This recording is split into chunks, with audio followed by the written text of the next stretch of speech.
Today, Hardtalk is in Ireland, a country which has experienced an unwelcome transformation from Celtic tiger to one of Europe's pigs, that being the acronym for the EU's most heavily indebted nations: Portugal, Ireland, Italy, Greece and Spain. Now, the Irish government has taken drastic action to stabilise its economy, but is it working?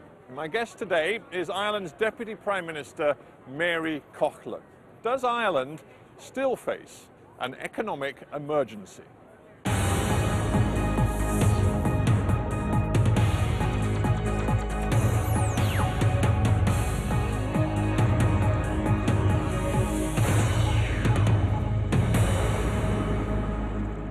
Mary Coughlan, welcome to Hardtalk.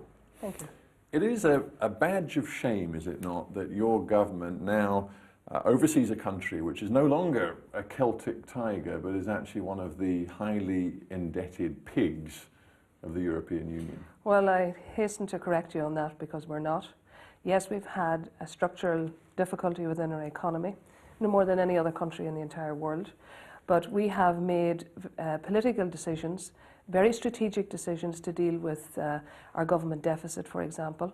And equally, we're continuing to invest in our infrastructure and education, research and development, and creating growth within the economy. And, you know, we've done a huge amount, if not seismic, over 18 months to allow that to happen. And we're going to continue to, you know, these were politically very difficult, politically very unpopular, but politically very strident and the right thing to do. Well, you're very quick to correct me and say you're not a member of the Pigs Club, but surely you are. I mean, if you look at the figures, Irish budget deficit last year 11.7%, this year 11.6%. You've taken some radical action, but it isn't changing the fundamental weakness of your economy. Well, the UK is 12%.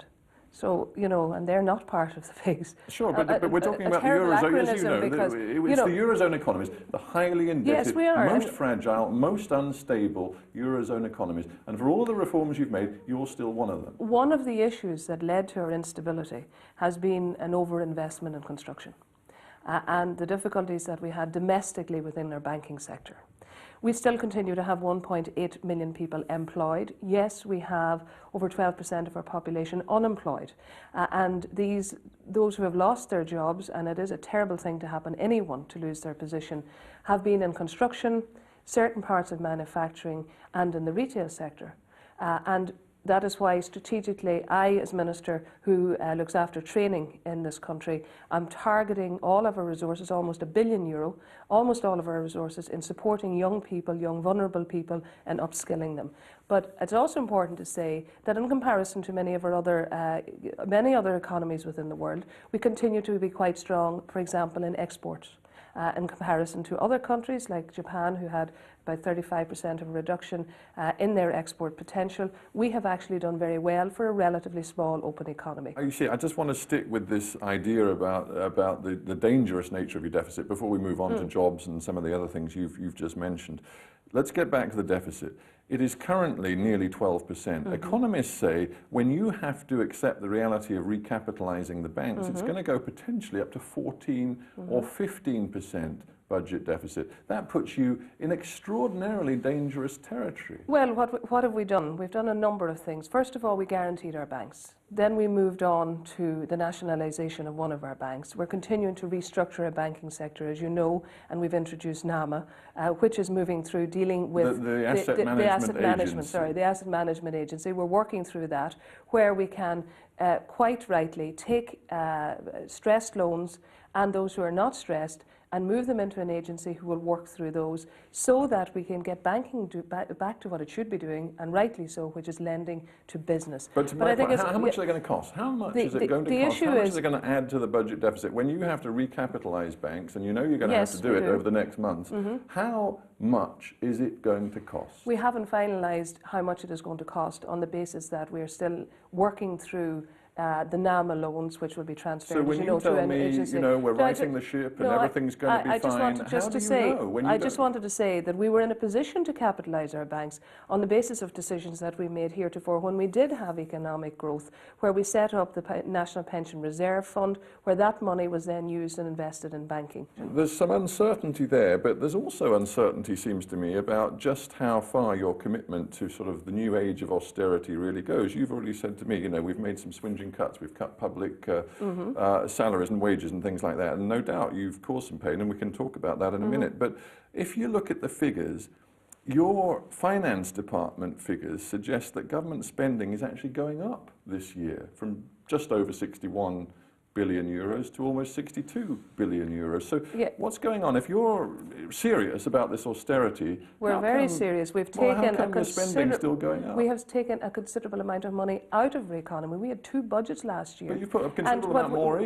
if I may say so, in paying for new unemployment benefits, welfare payments, because your economy is going down. But what we have done is, first of all, we have actually reduced our benefits in this country. Yeah, but there's many more people claiming them. There are, but we have reduced them, and I think that's hugely important, that we don't have a wedge within our economy where we also create further poverty traps and where we don't encourage people into employment.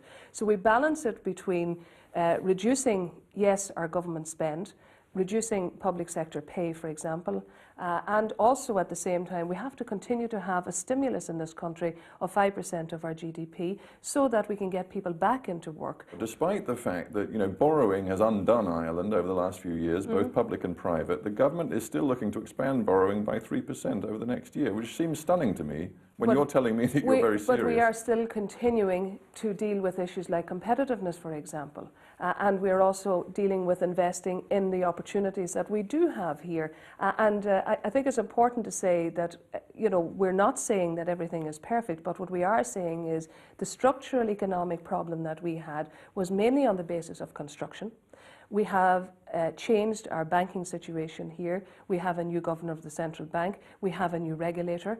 And we are also, as you'd probably see, huge changes within the framework of the banking sector itself. But the bottom line is... So therefore, we're working through very dramatically the changes that need to take place over a period of time to get us back into economic growth. No question, I wouldn't question for a second that you have taken measures, but my opening premise was that you are still very much, and I know you don't like the word, and I can understand why, but you're very much in the pigs club, because there is still a cloud of uncertainty about what is going to happen next to the Irish economy, and European central bankers and many other economists are looking very carefully at what you do. And I would put it to you that in the end, when Brian Cowen, the Prime Minister of Ireland, says, stop being negative, stop talking down the economy, the fact is, people around here aren't talking down the economy, they're just looking at the facts, and the facts are still very grim. But the facts also show that in comparison to many other countries in the world, we had an increase in our export potential.